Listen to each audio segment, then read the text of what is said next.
Welcome to World of Marketing Podcast, a Foster Web Marketing production. Here's your host, Tom Foster. Hello, everybody. It's Tom Foster of the World of Marketing, and I've got my good bud, Jim Keller, Keller Keller, one of the biggest law firms in the country here.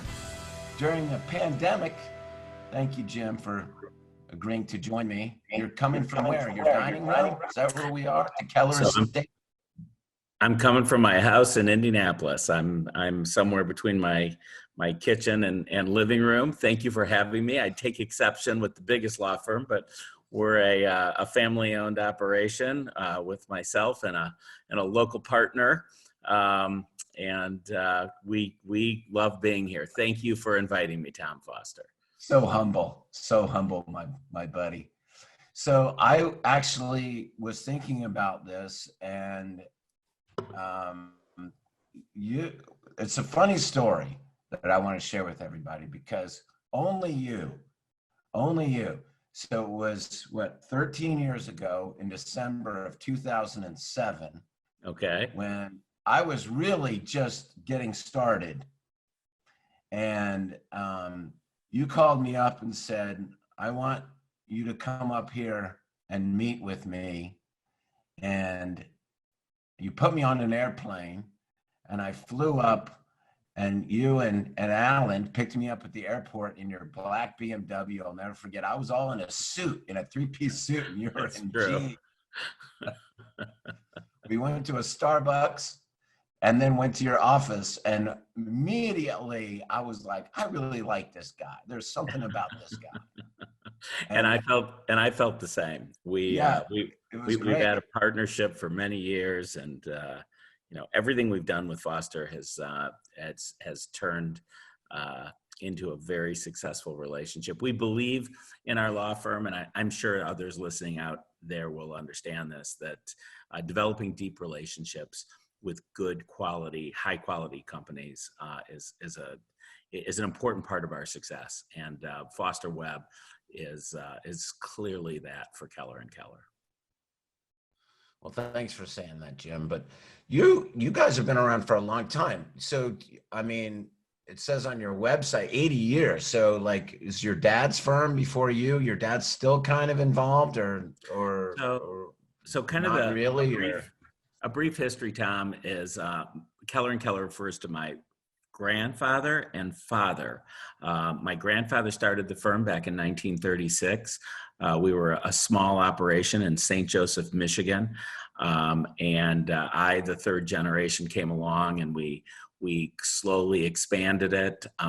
My dad is slowly kind of moved out of the practice. I have a partner by the name of Randy Jurgensen, who from Michigan moved down to Indianapolis. And from there we created another couple of firms. We opened a firm in Terre Haute.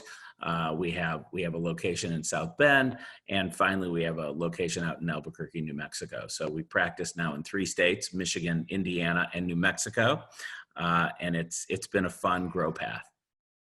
I get the Indiana and the Michigan one, but the New Mexico one is an interesting story. Do you share that?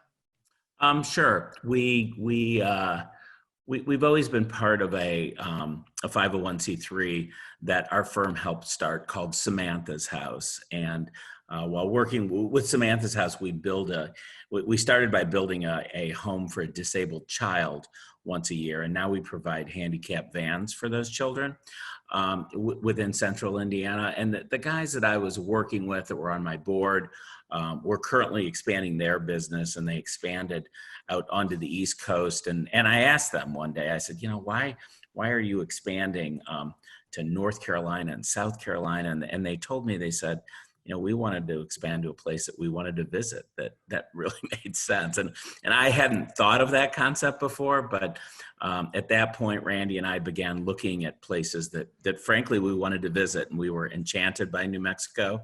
Albuquerque, New Mexico is a very different place. If those listeners out there haven't been there, I would encourage them to have a chili, a green chili hamburger, and run out to Albuquerque and check it out. It's a lot in some ways like the movie, like the series Breaking Bad, but it's a place we've fallen in love with, and we decided, gosh, it's between 12 and 14 years ago to go out there, and we've created a nice part of our firm that balances sort of our Midwest firm with Albuquerque. So we now have probably over 30 people out there. We occupy a floor of a downtown location and have had good success in Albuquerque. Well, it's funny that you said Breaking Bad. You said it first. I was about to say that most people know of Albuquerque or New Mexico because of Breaking Bad and Better Call Saul. And yeah, Mr. White. Yes, science. Two great shows, but great law firm. You have really, over the years I've known you. I've seen the growth. I know where your heart is. I know how much you care about the practice of law. I know how much you care about your clients. I know how much you care about just everything in general. I know how much you care about our relationship, and it's a testament to you, Jim. And here we are, during this very difficult time. And you and I have had many conversations. We actually meet every week to talk about, marketing during this pandemic, and what we can do to make sure that your clients are being communicated with, to be taken care of, and how you continue to, keep the lights on and obviously take care of your own people and people that you employ. So can we talk a little bit about that, about what you're doing? Absolutely. Ask away. So tell me a little bit about, because you have done some big level marketing, television, you've done it all. Can I say that? You pretty much Sure. Everything. Probably, you obviously place very well, or SEO wise, organically. You've done very well in the pay-per-click world over years and years. You dabble in lots of different things. You've done a lot of television things. You've recently just started getting into something, your list. And we just started, so go ahead. No, we have, and that was to your credit. We've gone back. We were abruptly moved into this COVID-19 world like the rest of America, and it was pretty jarring, as I'm sure it was to others out there. We sent probably 80% or higher of our personnel home. To work from home. We've managed, knock on wood, to continue to keep them employed, which is our primary goal. My grandfather always used to say that if you take care of your people, they'll take care of your clients, and I think that's a true piece that we try to make sure is instilled in our culture. So we moved everyone at home, and one of the calls that we made during this era was to Foster, and we really haven't done a good job at marketing back to those who we care most about, and that's our clients. And with a list created from a relational database, we happen to use Needles. With that list, we're now loading that into the Foster CRM and building a nice email blast list that on a weekly basis we can keep our clients informed with. So that's been sort of a new prong of our marketing. And you're right, Tom, we've done everything from billboards to television to PPC to SEO. We have brochures, we have snail mail pamphlets. We like most modern marketing law firms, we've employed most techniques that tend to connect with the people that matter to us. So this is just another prong. You also have your own intake, right? Don't you employ your own intake people? Yeah, we do. We view that as an important component of our law firm. So we do, we have full intake staff that does everything from, well, right now we're taking phone calls and They're at doing home. video meetings, and yeah, they're at home. We Yeah.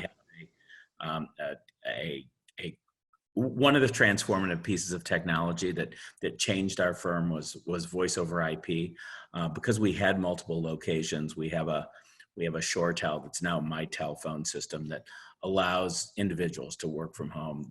Their endpoints now have become a cell phone rather than the hard desk, and our phone system did that seamlessly. So yeah, that was an important piece as well. You seem to have been able to, because I mean, you're in 3 states. How many employees do you have, Jim? We have just under 100 employees, I believe it is. We have a couple independent contractors that work, half time, 3/4 time. We don't really count those as employees. We also employ law clerks at all of our offices that are transitioning through law school into taking the bar. But we have right around 100 employees. I think that would be fair.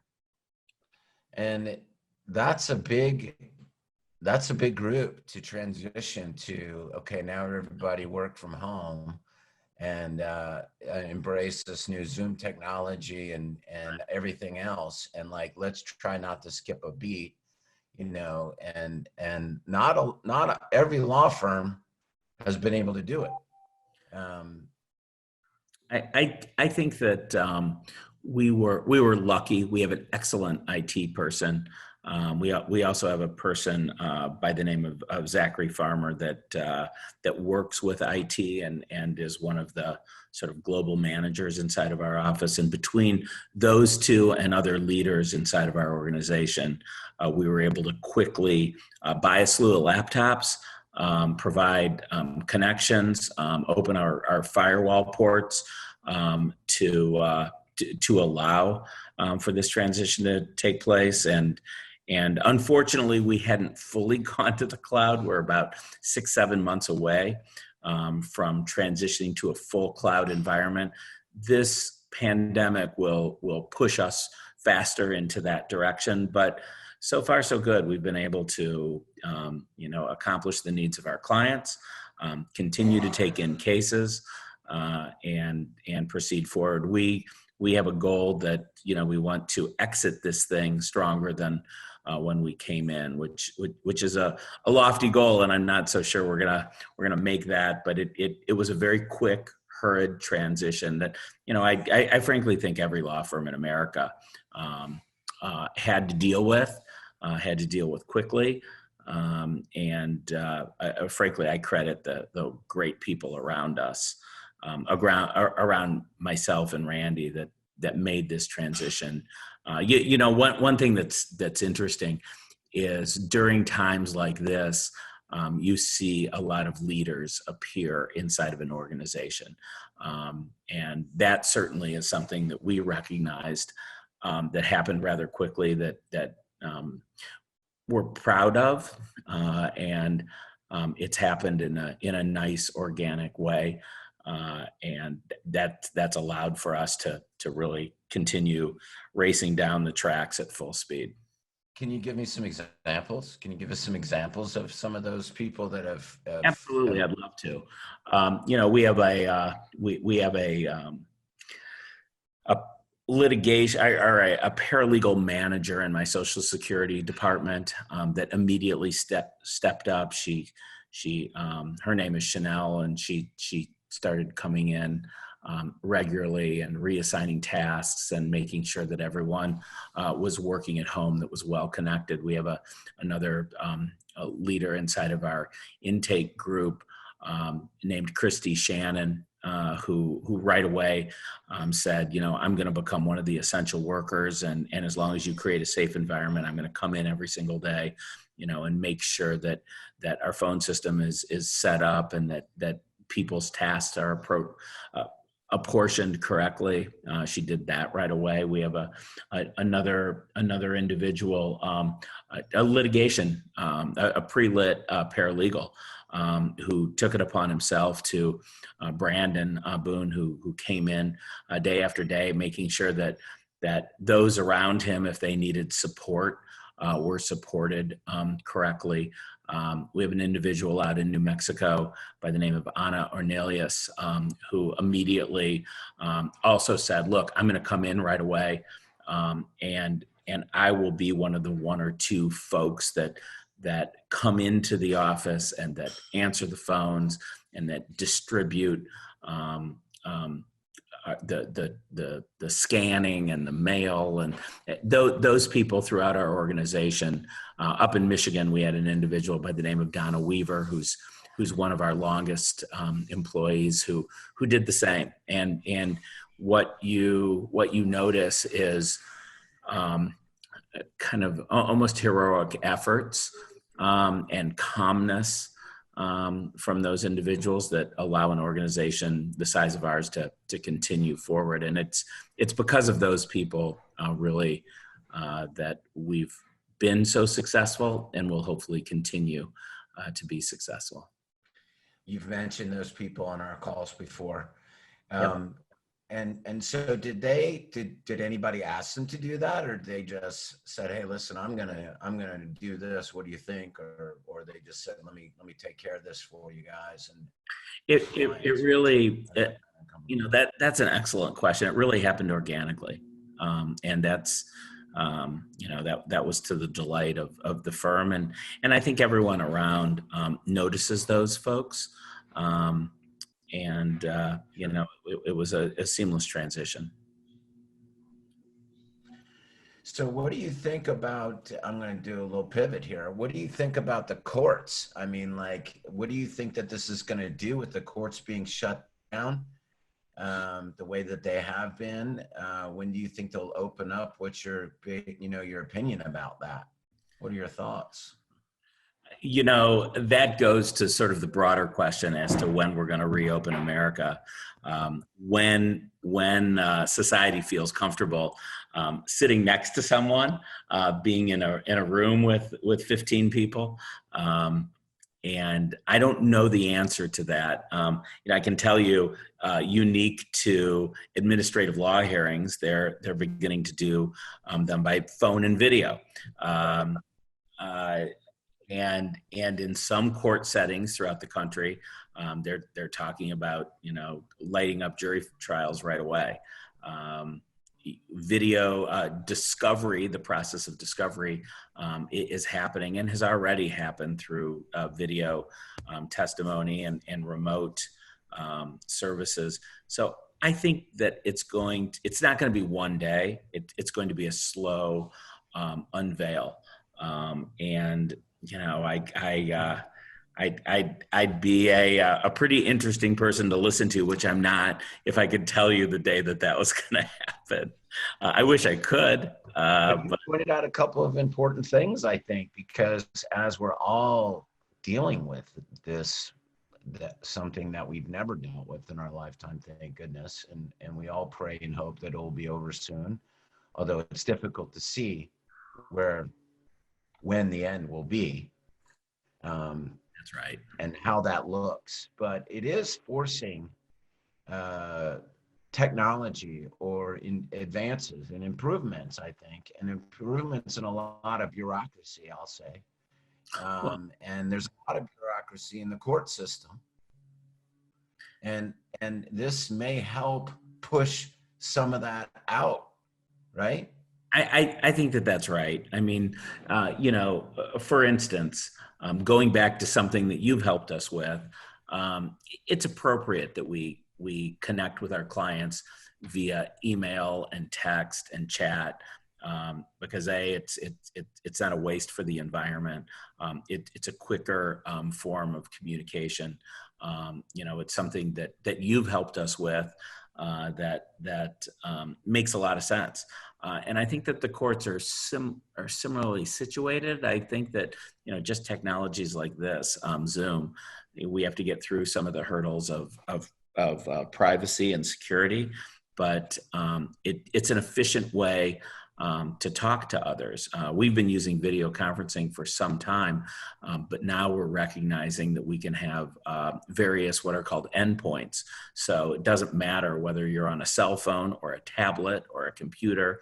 It used to be that we would have to sit in a organized conference room that had a Polycom system at one end, and over in Albuquerque or in Michigan, we'd have another Polycom conference system, and they were very expensive and clunky systems. But now all of a sudden, you can enter a meeting with 15 people all on video, control who's muted and who's not, share screens.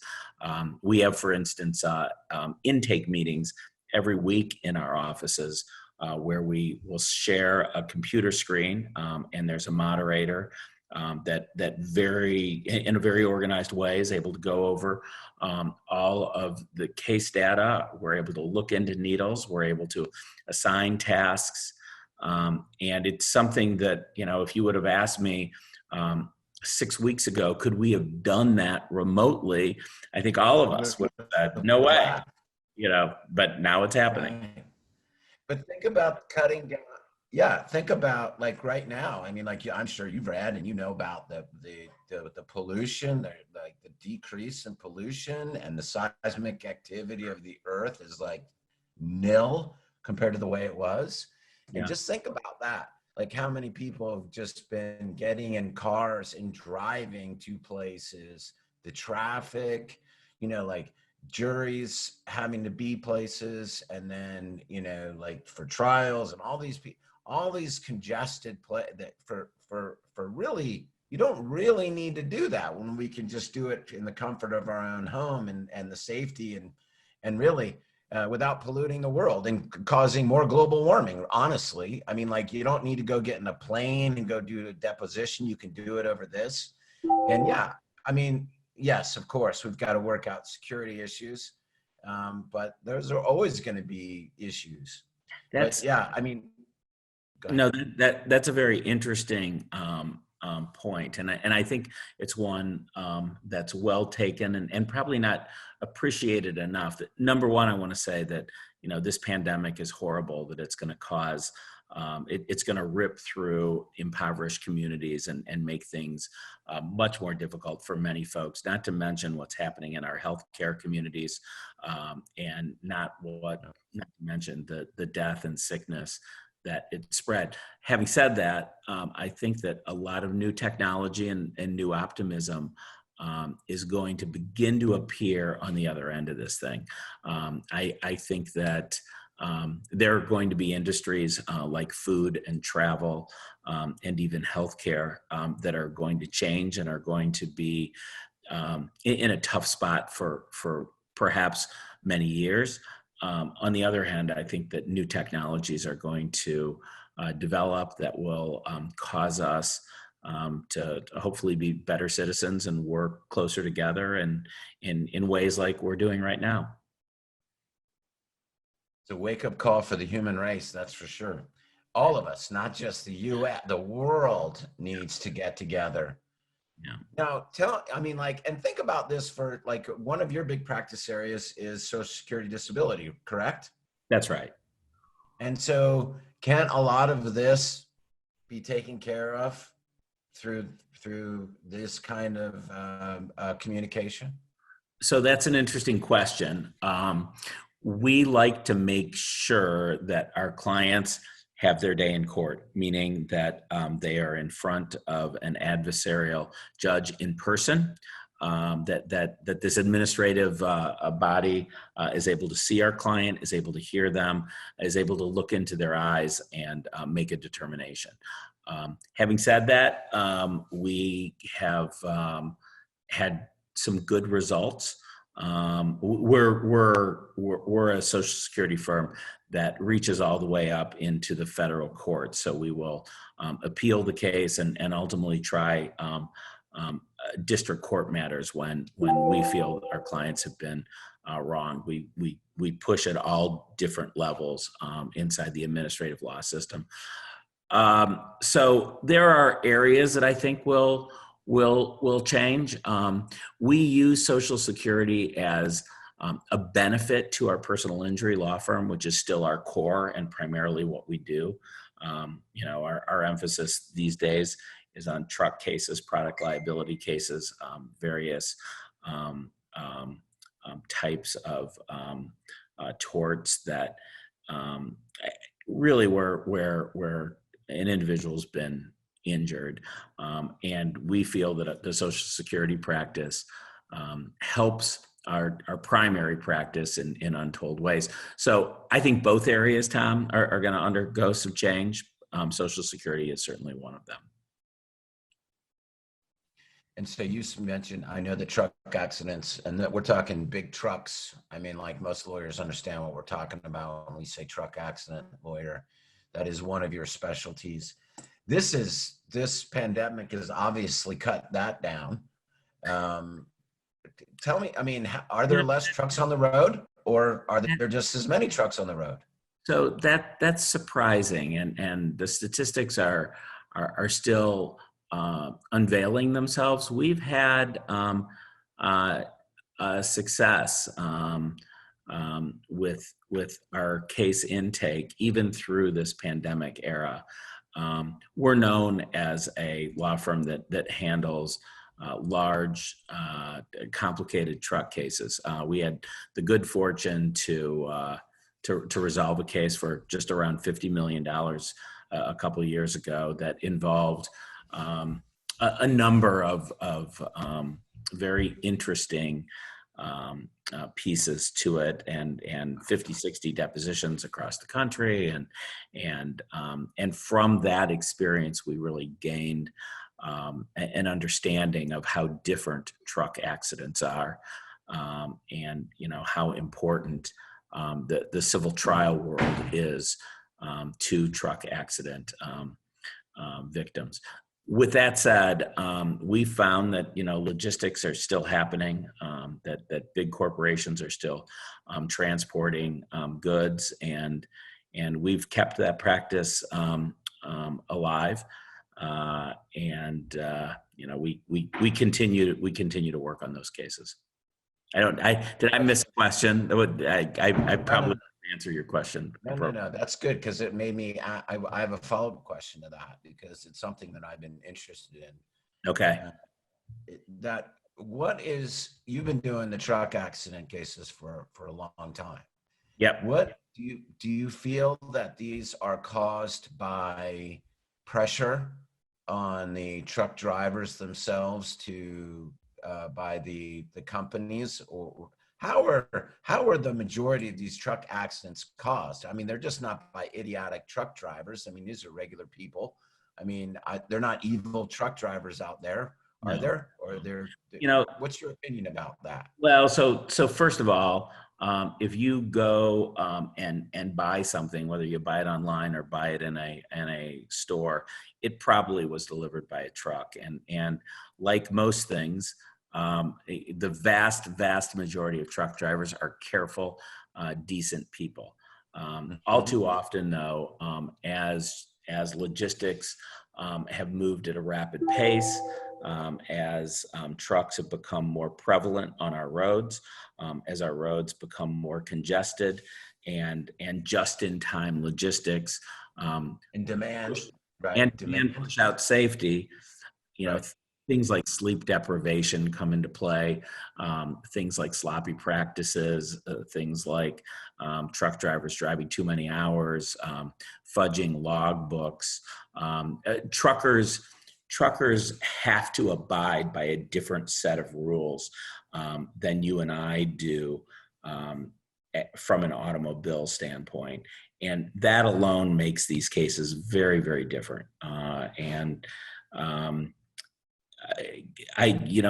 There's just a vast amount, and there are truckers that cause horrific accidents. The reality is that once an accident is caused by a truck, because of the weight differential between a semi-truck or a dump truck or a delivery truck is so much greater, is so different. The sheer physics of the accident create injuries that are catastrophic. And that's an area that Keller and Keller for many years has championed, and we continue to do so today. That's probably our core practice.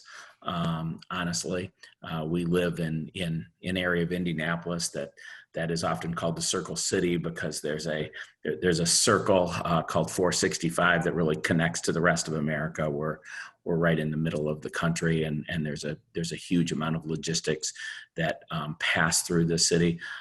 Albuquerque is much of the same, believe it or not. It's on a famous pathway called I-66 that cuts right through Albuquerque, and there's a intersection called the Big I in Albuquerque that involves every truck that goes from Colorado to Texas to Arizona, travels through New Mexico.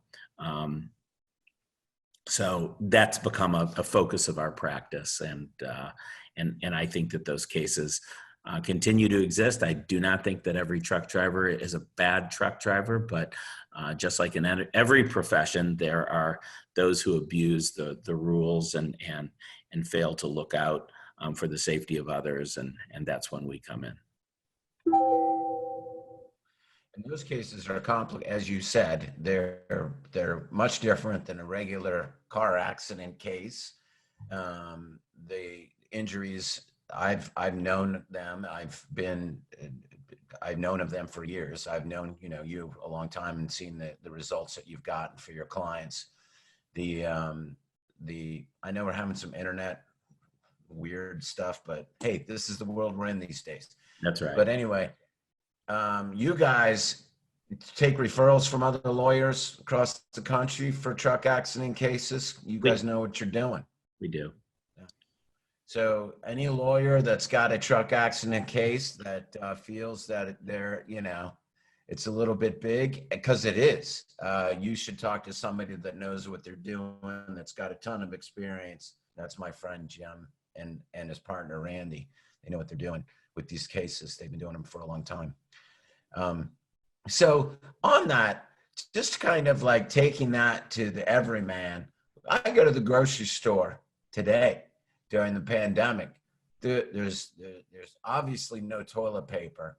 I'm still waiting for the truck that delivers the toilet paper.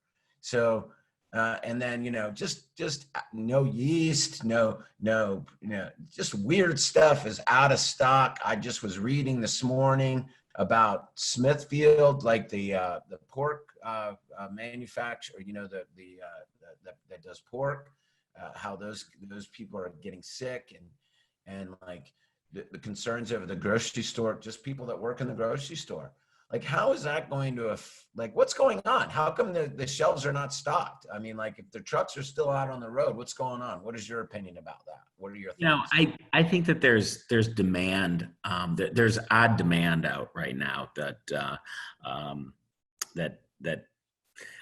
first of all, grocery stores are being used in different ways. I think something like 50% of their commerce is through Instacart and various delivery services, because in those states where there's a full lockdown, that's how people are having things delivered. And I know just from my own little household that my wife is still figuring it out, how to get the appropriate groceries into the house to feed a family of 5.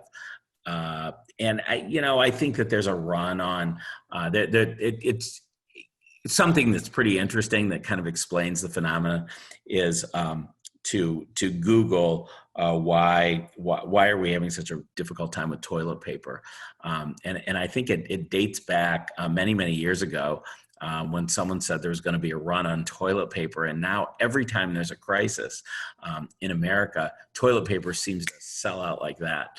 And I think that that's happened with a lot of other products. Makes no sense.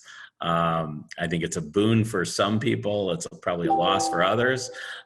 But that's what's going on. I do, as an optimist, think that in the weeks ahead, those problems are going to be solved. We have a pretty amazing logistics group. I think that now even our elderly are becoming accustomed to ordering things on Amazon.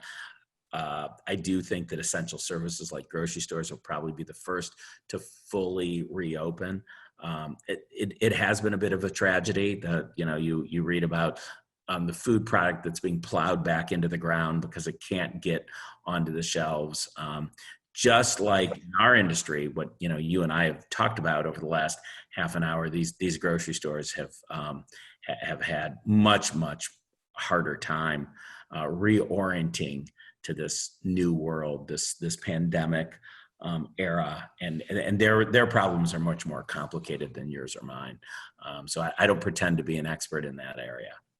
What about the medical supplies? The medical supplies are something that I think the next time around we're going to have to come up with as a society a better solution. It's akin to not having arms for our warriors. I mean, those are the frontline folks that are fighting this war. I, like many Americans, just think that it's a travesty not to have PPE, not to have face masks, not to have shields, because God forbid those people on the front line get sick, we lose the war. And Yeah. I'm worldwide crisis, not just us. I mean, like, there's I mean, I hope, and that's the next thing. Lessons learned. Like, I hope that the world, the governments of the world, the leaders of the world have learned something from this. Yeah. I doubt it, but hopefully. But what have you learned from being the CEO, the managing partner of a large firm?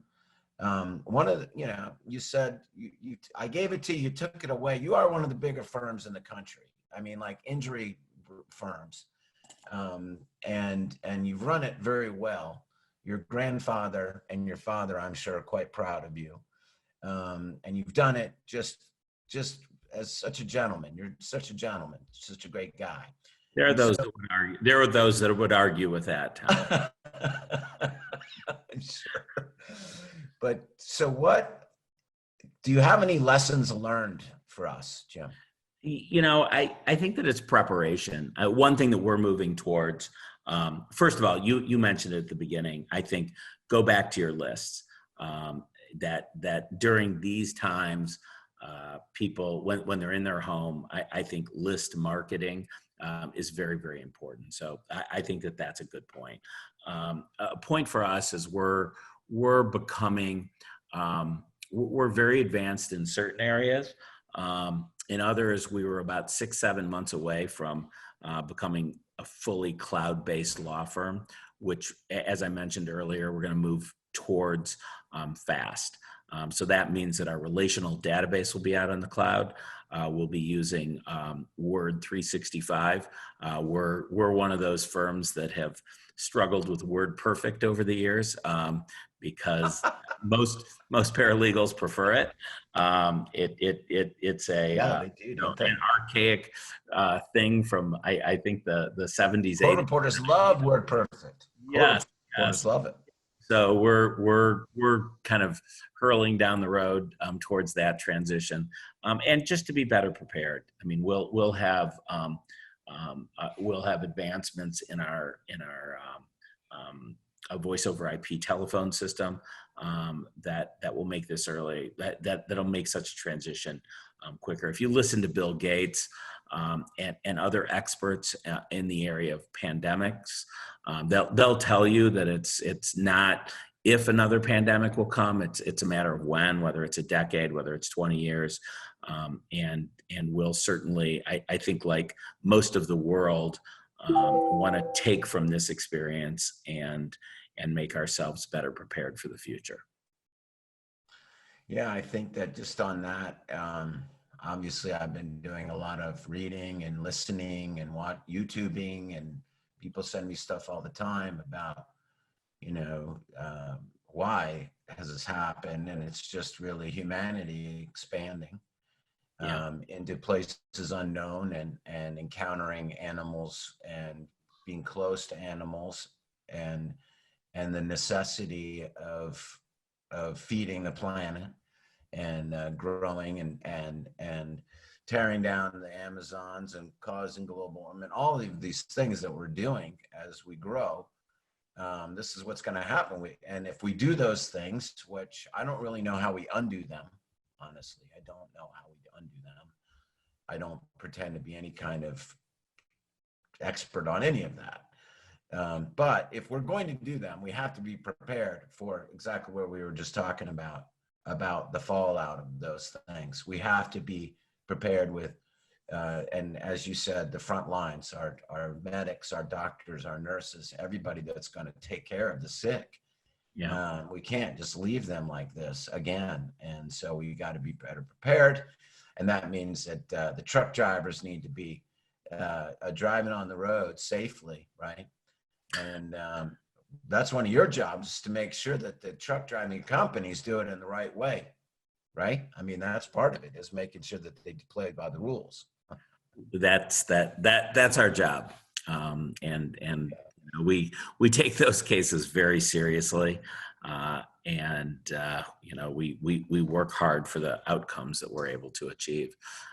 So yeah, I think preparation, the same way that you prepare a client's case for court, for settlement, for mediation, we need to prepare for the next event.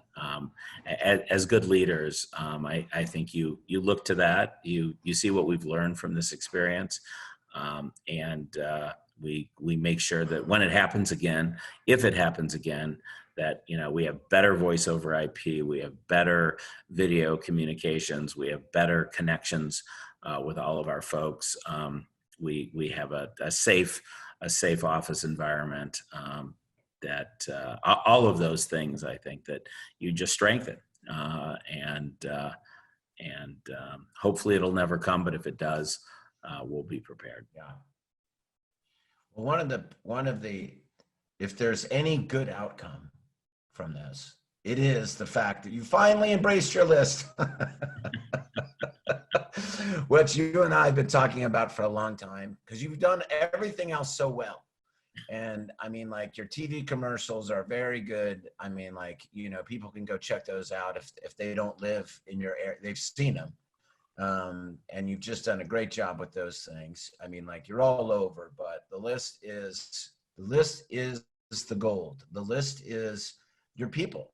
Yeah. Over all the years that you have worked with, not only your current clients, and it's fantastic that, I mean, you're already reaching out, but like using your intake people, using your intake staff to reach out to your existing clients, letting them know what's going on with their case, as the court's doing whatever they're doing, changing, if there's a change, or just letting them know, just reaching out, because as you and I have talked about, and I'm just really saying this for the benefit of the audience, but it is all about your brand and your name. And the name is Jim Keller and Randy Ferguson and the rest of the lawyers on the team, and Keller and Keller. And you need to remind people of that. And people relate. They need their lawyers now more than ever. They're going to need their lawyers now and into the future more than ever. And you think, we talked about this too. I know that you specialize and are pretty focused and dedicated to the injured, which is great. And that's what you're very specialized in. But, think about all the other business owners and restaurateurs and bars and service people and hair salons and the rest of the people that are clients of yours. They own these businesses. They need their lawyers. They need a lawyer to help them get to the next point. What are they going to do with themselves? How long are they going to be shut down? With this PPP, when this thing rolls out, we're all still kind of waiting on when that's going to happen. We don't need to get into that, but the message here is that people like me, the regular Joes of the world, are going to need their lawyers, Jim. And so thank goodness you're staying strong. Thank goodness that you're taking care of your people. And happy to have you And I appreciate our friendship over these almost 13 years, and keep going and keep getting better and better. You stay healthy and safe, my friend. Thank you, Tom. All right, everybody. This has been my good friend, Jim Keller of Keller and Keller. The website is 2keller.com if you want to check it out and you want to get on his mailing list to see what magic mail he's got coming out, because it's good stuff. But also, if you're a lawyer, law firm that has that wants to that is looking to refer cases for truck accidents, these are the guys to do it with. They know their stuff. They've been doing it a long time, and he's a gentleman. I don't know who would say anything bad about this man, because he is a class man. So everybody, it is Tom Foster of the World of Marketing. Thank you so much, Jim Keller. Great to see you over video, and I will be seeing you soon, and we can bump elbows. I think that handshaking is like, no, we're not allowed to do that anymore. So we'll do the double elbow bump when we see each other again. Don't touch it because your fingers have destructive oils. Okay, buddy. Thank you so much. Goodbye, everybody.